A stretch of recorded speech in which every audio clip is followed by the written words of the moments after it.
Matric के बाद अपनी शादी तय होने के खिलाफ आवाज उठाने वाली मुजफ्फरपुर की बेटी आज दुनिया की हजारों महिलाओं की आवाज बन चुकी है।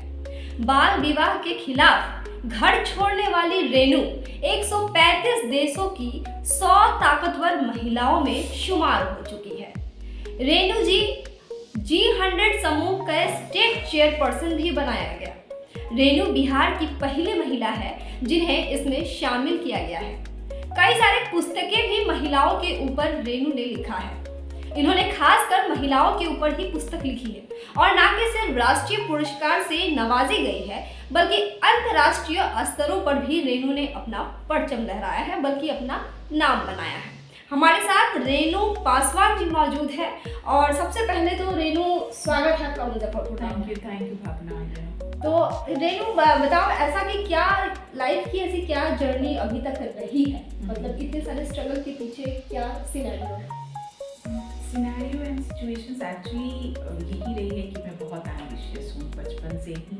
जब से मैंने होश संभाला है, जब से मैं फीमेल लीडरशिप को जाना है, पढ़ा है और एक इनर विल जो समझा है, तब से वो मेरे अंदर भी आया है, जो पावर ऑफ सबकॉन्शियस माइंड बोलते हैं। बिल्कुल। एंड उसी के अंतर्गत मेरे अंदर ये जज्बा जगा रहता है कि कुछ करना है। और अच्छा रेनू, बहुत सारे जगह पे मैंने आपके बारे में पढ़ा, बहुत सारी चीज़ों को देखा। बाल विवाह को लेकर के क्या मतलब?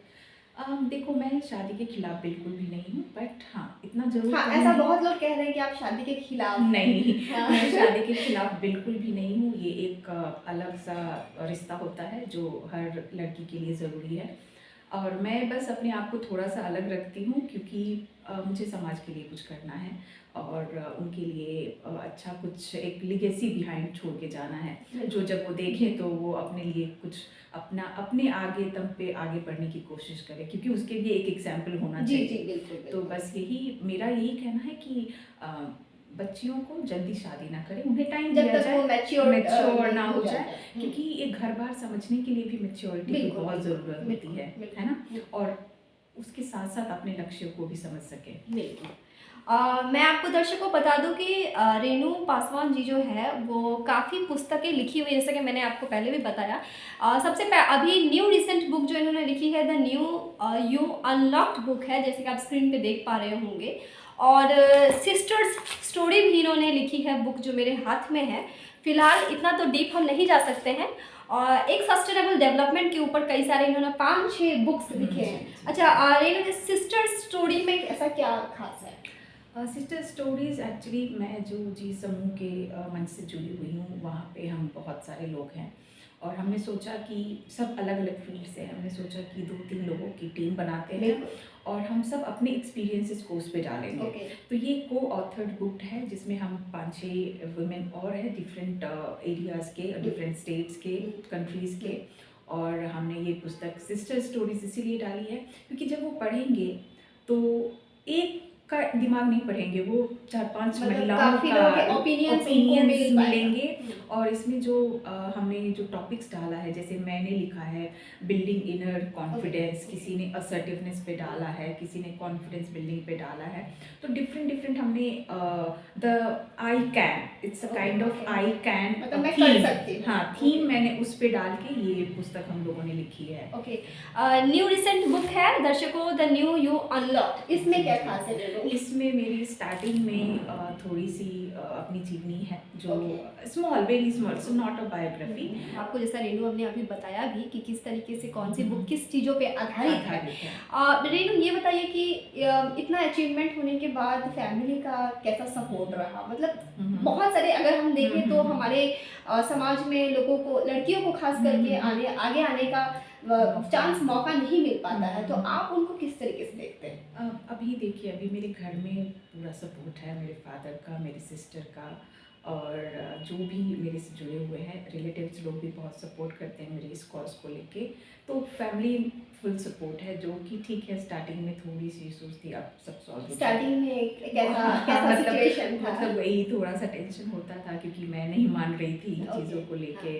तो और वो उनका भी नाराज़ होना, गुस्सा हो सारा जायज़ है क्योंकि वो पेरेंट्स हैं, वो मेरे भलाई के लिए सोच रहे हैं, और लेकिन मैं समाज के लिए सोच रही हूँ, तो कहीं ना कहीं वो थोड़ा था। और अभी मैं यहाँ तक पहुँची हूँ और मेरा थोड़ा-सा गवर्नमेंट से एक क्या मैं बोल सकती हूँ कि एक इच्छा है कि वो मुझे 100% कुछ ना कुछ अपने हेल्प दे। ओके। क्योंकि अकेले करना अकेले बहुत मैनेज मुश्किल, करना मैनेज इट्स लाइक करना very tough. Very tough mental. दर्शकों मैं आपको बता दूं कि रेनू जी जो है 135 देशों में से 100 विमेन पावर लिस्ट में पहली महिला है जो मुजफ्फरपुर से है, और जी। रेनू जी, और इसके लिए बहुत कांग्रेस आपको। Thank you। मैं चाहती हूँ कि महिलाएं और निकल करके आए ऐसी। हम्म। रेनू, एक सवाल बहुत पर्सनल है कि सोसाइटी इन चीज़ों को किस नज़रिए से देखती है, क्योंकि आपने कहा कि मैट्रिक के बाद शादी तय होने वाली थी, उसके खिलाफ आप गई, हाँ। तो इन चीज़ों को किस तरीके से देखती है? अभी एक्चुअली बहुत चेंजेस मुझे देखने को मिले हैं एंड ये सारा पॉजिटिव चेंज है। 2018 से जब क्या लगता है ये पॉजिटिव चेंज इसलिए है क्योंकि आपने इतना चीज़ों को हासिल किया है? हो सकता है क्योंकि वो उनके पास अब एक होता है एग्जाम्पल अपने लोग घर में दिखाने के लिए, बिल्कुल, बताने के बिल्कुल। लिए। और कहीं ना कहीं मैं पेरेंट्स को भी ये गाइडेंस हमेशा अपने वे में जब भी मैं सेशंस लेती हूँ मैं करती रहती हूँ कि शादी अपनी जगह है लेकिन एजुकेशन भी अपनी जगह है ना, प्रायोरिटी है। तो इस चीज़ पे फोकस रखना चाहिए और समाज से भी मेरा सपोर्ट हमेशा मुझे अच्छा मिल रहा है, thank God. Everything is all good and वो चाहते हैं मुझे कि मैं उनको हमेशा एक रिप्रेजेंट करूं इंडिया में। और अभी तो मेरी जर्नी की शुरुआत हुई है, तो ये बहुत आगे तक जाएगी जी। और ये जज्बा मेरे में है, तो एक दायित्व है मेरे जी, ऊपर, रिस्पॉन्सिबिलिटी है। रेनू, एक और सवाल है, जैसे कि आप हाल ही में द्रौपदी मुर्मू से, हमारे राष्ट्रपति जी से मुलाकात हुई है जी आपकी, जी। तो उसको आप किस नज़रिए से देखते हैं? क्योंकि काफ़ी महिलाओं का सपना होता है कि मैं कुछ करूँ तो मुझे कुछ अच्छा मिले, तो आप उस चीज़ों को कैसे देखते हैं? ये एक्चुअली बहुत खुशी और गर्व की बात है कि उन्होंने मुझे चुना और मुझे एक अपॉर्चुनिटी मिली कि मैं उनसे जाके मिलूं। और ये जो मेरा बचपन से 20-22 साल का जो संघर्ष है, इसको मुझे एक माइलस्टोन की तरह मैं देखती हूँ। और मैं ये नहीं कंपेयर कर रही कि दूसरों को चांस नहीं मिला और मुझे मिला। ठीक है, मैं सबको नेतृत्व कर रही हूँ, पूरे बिहार को, इंडिया को रिप्रेजेंट कर रही हूँ। तो महिलाएं कोई भी जाए, हम नेतृत्व कर रहे हैं। और मैंने अपनी बातें, मुझे 25 मिनट का टाइम दिया गया था राष्ट्रपति अपनी भवन बातों को रखने के लिए। और मैम ने तो आपने ऐसा क्या कहा मैम को मेरी पहली तो स्टोरी पूरी अच्छे तरीके से बताई, हमारे समाज में क्या इश्यूज़ हैं वो बताया, हर चीज़ बताई। और मैम ने बहुत अच्छे से मेरी बातों को सुना, मुझे सजेशंस दिया कि जिस तरीके से वो अपने जीवन में आगे बढ़ी है, मैं भी बढ़ती रहूं, तुम्हें सफलताएं और अच्छी अच्छी मिलेंगी। उन्होंने ये भी बोला कि मैं सरकार से जाके मिलूँ, तेजस्वी जी से मिलूँ, वहाँ पे कुछ आयोग का गठन करवाऊँ और इसको बिहार में अच्छे तरीके से चलाऊँ। तो मैं लगी हूँ इस चीज़ को कि वहाँ तक पहुँच जाऊँ मैं और अपनी बातों को अच्छा रेनू, बिहार में हमारे एजुकेशन लेवल को लेकर के बहुत सारे मुद्दे उठते हैं, सरकारी प्राइवेट ये सब होते रहते हैं स्कूल में। सरकारी स्कूल में पढ़ाई नहीं होती है, अक्सर कहा जाता है। तो क्या क्या कहना चाहेंगे आप इस पे?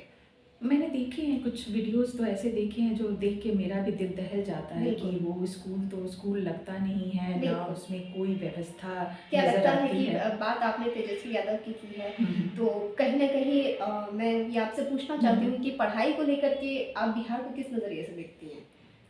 पढ़ाई में अभी बहुत सुधार की ज़रूरत है। ठीक है, प्राइवेट अपनी जगह पे कर रहे हैं, बट वो प्राइवेट में वही लोग जाएंगे जो पे करेंगे। वैसे भी बिहार की सरकार से क्या इच्छा रखती है? यही कि बस सपोर्ट मिले, अच्छा सपोर्ट मिले, मुझे ही नहीं सारी महिलाओं को मिले। लॉ एंड ऑर्डर, सेफ्टी, कि हम जैसे अगर मैंने रिस्क लिया है कि मैं महाराष्ट्र छोड़ के, अपना जॉब छोड़ के यहाँ आ रही हूँ, तो मैं कुछ सोच समझ के आई हूँ और कुछ सोच समझ के मैंने ये प्लान बनाया है कि सब सुख सुविधा को छोड़ के, वहाँ पे लाविश ज़िंदगी को छोड़ के मैं बिहार में रुकी हूँ। तो ये सरकार की जवाबदेही है कि हम जैसे लोग और कब कैसे आएंगे यहाँ पे। बहुत लोग चाहते हैं आना, कहीं ना कहीं उनके मन में बैक इन माइंड फिर से वही आता है कि सुरक्षा है ना, और ना लड़कियों के लिए तो सबसे ज़्यादा। तो बात रही सेफ्टी की, तो पहले बिहार का कंडीशन अगर देखा जाए और अगर अभी रिसेंट का कंडीशन देखा जाए, तो आप दोनों कंडीशन को कैसे कंपेयर करेंगे? क्या महिलाएं बिहार में अभी भी सुरक्षित है, सेफ है? क्योंकि आप महिलाओं के लिए सशक्त जी। पहले तो ख़ैर पहले से काफ़ी ठीक है लॉ एंड ऑर्डर। जैसे-जैसे हम प्रगतिशील होते जा रहे हैं, वैसे-वैसे चीज़ें बढ़ रही हैं। अभी मैंने जैसे कुछ न्यूज़ में सुना था कि बिहार में भी ऐसे प्लानिंग्स चल रही है कि सीसीटीवी हर बिल्कुल। जगह-जगह पे लगाया जाए। बिल्कुल। ये एक अच्छा इनिशिएटिव रहेगा बिल्कुल, बिहार बिल्कुल। सरकार के लिए कि वो करे और इस चीज़ को मॉनिटर किया जाए। हर जगह-जगह जो जहाँ पे लड़कियों की संस्था होती है, स्कूल, कॉलेजेस, यहाँ पे ज़्यादा बिल्कुल, बिल्कुल, बिल्कुल। सुरक्षा का माहौल हो। तो ये सब चीज़ें हैं, अच्छे से हो रही हैं। तो और मैं ऐसी लड़की हूँ जो मैं बिहार के हर पहलू को उजागर और ग्लोरीफाई करती हूँ। इतिहास हो, चाहे अभी का समय हो या फिर अगर मेरा काम ही आने क्यों ना वाला हो फ्यूचर और हो। आने वाला फ्यूचर ही क्यों ना हो। तो इस चीज़ को मेरा लाइफ़ पूरा फुली डेडिकेटेड है। अब तो मैंने सब कुछ छोड़ा है, तो जी, बस बिल्कुल, यही है। बिल्कुल। महिलाओं के लिए क्या मैसेज कन्वे करना चाहेंगी हमारे व्यूअर्स के थ्रू, हुँ, हमारे हुँ। दर्शकों के थ्रू? मुज़फ़्फ़रपुर नाउ में ऐसा क्या हुँ, हुँ। कहना चाहेंगी?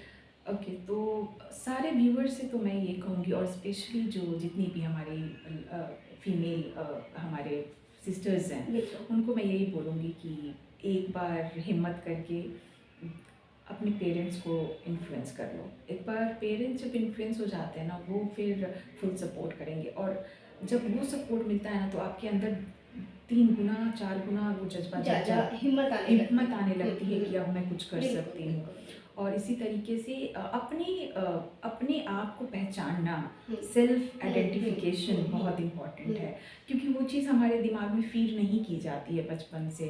18 के होते-होते शादी और उसके बाद फिर बाल-बच्चे में फिर हमने अपने आप को पहचाना ही नहीं कि मैं बिल्कुल, क्या हूँ, बिल्कुल, है ना? बिल्कुल। ये मैं क्या हूँ, मुझे लगता है हर लड़की को बिल्कुल, सोचने की बिल्कुल, बहुत बिल्कुल। ज़रूरत है। आप सुन रहे थे रेणु पासवान जी को और काफ़ी प्रेरणादायक है दूसरे महिलाओं के लिए और मैं चाहूँगी कि रेणु जैसे और भी महिलाएँ हैं जो काफ़ी चाहती हैं कि कुछ करें लाइफ में लेकिन खुलकर सामने नहीं आ पाती है।